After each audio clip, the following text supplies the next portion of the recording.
compte d'un truc. J'aime la bière. Vous aimez la bière. Tout le monde aime la bière. C'est pourquoi on a voulu aller à la rencontre de ceux qui font l'univers de la bière en France. Aujourd'hui, on a rendez-vous à la boutique spécialisée dans le 13e, la Biérocratie, où Jacqueline et Pierre vont nous présenter les bases de la biérologie. C'est parti!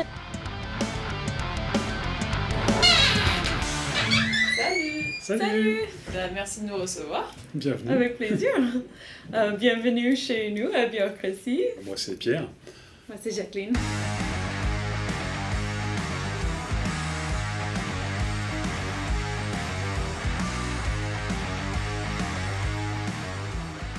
Bienvenue à Biérocratie. On est une petite cave à bière dans le 13e arrondissement de Paris, au 32 rue de l'Espérance.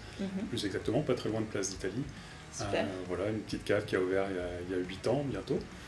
Voilà, on est super excités par ce projet qui nous permet de faire découvrir la bière à notre quartier.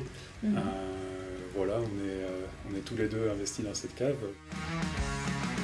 Ce sont des bières artisanales qui viennent de brasseries indépendantes. Et la grande majorité de ces bières sont des bières locales. On ne fait que des brasseries indépendantes. C'est très important pour nous de partager cette démarche et de faire découvrir des bières locales. Est-ce que ça vous dit de déguster des bières? Comme ça, on peut y découvrir quelques styles différents et on oui, carrément.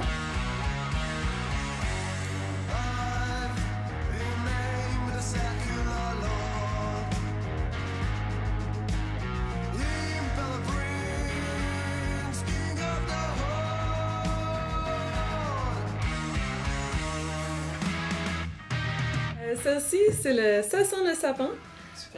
C'est une bière qu'on a fait une collaboration avec Brasserie de Lettres, une brasserie dans le 19e à Paris.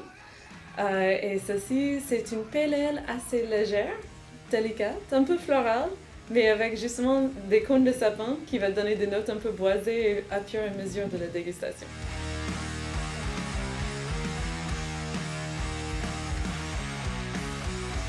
Pas de stress, voilà, on déguste une bière, on se fait vraiment plaisir. Après, voilà, si on va chercher les arômes, tout ça, ça va être une autre histoire, mais on va en parler. Ça commence là juste à l'ouverture, enfin, on avait pu le voir, il y a le petit cheat, mine de rien, ça fait partie un peu du début de la dégustation. Aussi la sensation de froid de la bouteille, voilà, ça peut être agréable, ça peut donner une première impression de ce qui va se passer. Ensuite, le service, là, Jacqueline l'a fait tout à l'heure, voilà, faut avoir une petite mousse quand même, quelque chose d'abondant, mais pas trop non plus, histoire qu'on puisse boire, mais pas que de la mousse. Voilà, donc servir un peu en diagonale pour éviter qu'il y en ait trop, mais il faut qu'il y en ait un petit peu, ça fait partie quand même de cette texture assez intéressante. Puis vient là les premiers arômes au nez, donc voilà, on va peut-être faire tourner un petit peu la bière pour justement dégager un peu tous ces arômes autour du verre. Puis on n'hésite pas à plonger dedans. Pendant que là on déguste, une bière, c'est quoi? La bière, c'est fait à la base des 4 ingrédients principaux. Il y a l'eau, ça c'est vraiment le plus grand ingrédient dans la bière. De l'orge maltais, aussi le houblon et le levure. Et c'est de ça qu'on peut fabriquer plein de styles différents. Parce que justement, il y a beaucoup de maltes différents, de maltes plus ou moins torréfiées, de houblon dans plein de variétés et de levure aussi qui va donner des notes vraiment différentes sur chaque bière. En plus de ça, dans les bières, il n'y a pas de limite. C'est ça qui est vraiment chouette et assez créatif. C'est que si on a des envies de brasser avec quelque chose de plus, ce n'est pas un problème. Il faut un peu d'imagination, mais des épices, des fruits, même des légumes, plein de choses différentes, on peut brasser avec. Voilà. Donc tu as les 4 ingrédients principaux et après tu peux rajouter un peu ce qui te tombe sous la main. C'est vrai. Et même il y a envie pour créer des nouvelles saveurs. Oui. Et même dans juste le monde des céréales, c'est vrai que la base c'est normalement l'orge maltais, mais comme dans les blanches, c'est le blé qui est beaucoup présent aussi. On peut brasser avec du seigle, de l'épeautre, du sarrasin. Donc on a aussi beaucoup de choix. On peut complémenter la base de l'orge maltais avec quelques autres céréales aussi. Et ceci, c'est le Empereur Rouge de brasserie Papap. brasserie parisienne, c'est dans le 11e. J'aime beaucoup faire déguster des bières fruitées parce qu'on a beaucoup de préjugés en général à cause des bières industrielles sur les bières fruitées. En gros, on pense que ça va être très sucré tout de suite parce que la plupart faites comme ça sont faits avec énormément de sucre. Mais quand on brasse avec des vrais fruits, c'est qu'il n'y a pas ce sucre de plus. Le sucre qui est présent dans le fruit est fermenté de toute façon, donc ça nous laisse qu'avec une jolie note fruitée et de l'acidité aussi. Ça, c'est une gauze. Et les gauzes, c'est un style de bière de blé, mais ils sont un peu acides. Il y a des notes lactiques qu'on retrouve et aussi une touche de sel. Et donc, on a tout ça avec celle-ci qui a aussi framboise, mûre et cassis.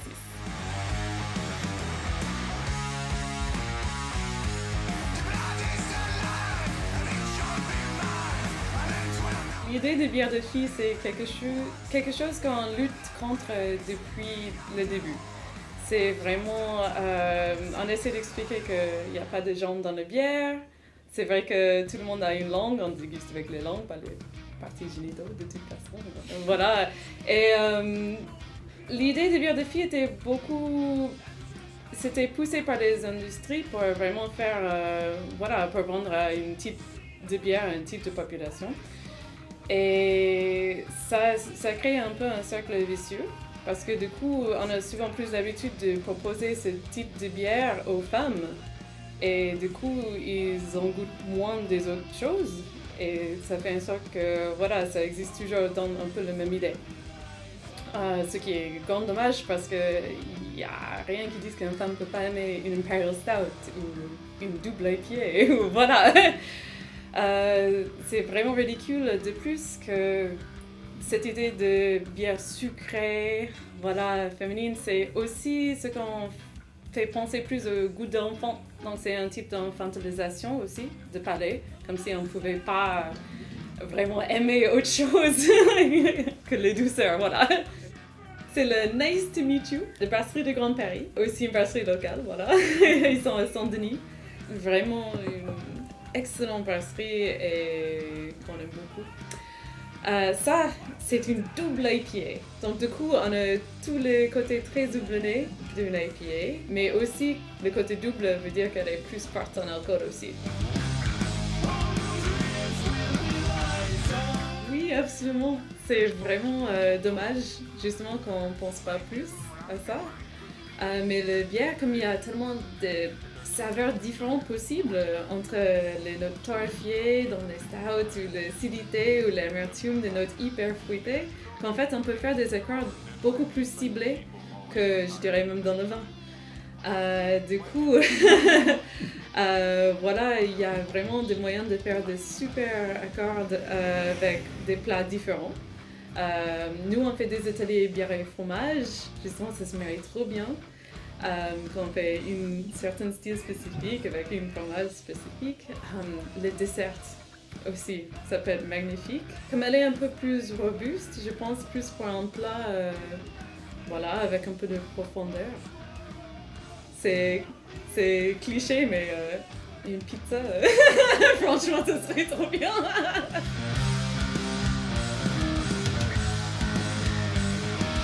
On est effectivement sur des bières artisanales où l'artisan, l'artisane va faire une recherche du goût, avant tout, des bières que la brasserie aime, que les personnes de la brasserie aiment. Voilà, c'est l'amour de la bière avant tout.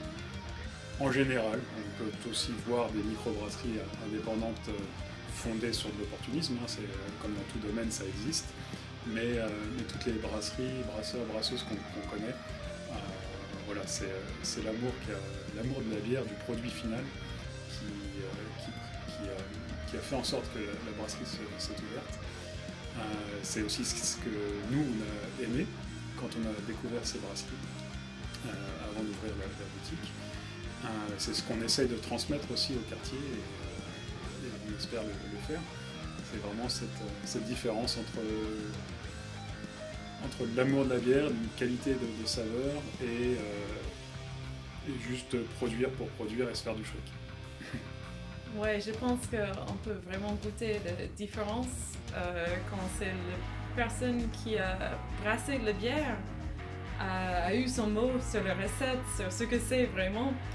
Et vis-à-vis une brasserie ou de personnes qui la brassée est plus ou moins quelqu'un qui doit juste faire ce boulot et il y a déjà tous les critères qui existent déjà. C'est vraiment pas la même idée de produit. C'est long terme et de le marché. C'est surtout la brasserie qui fait un bon mélange de passion, créativité, un amour de communauté et d'échange qui vont faire les brasseries le plus intéressant et souvent le plus délicieux aussi. Quand on lave, on va là. Il faut encore que j'en fasse. On va y arriver, on va y arriver.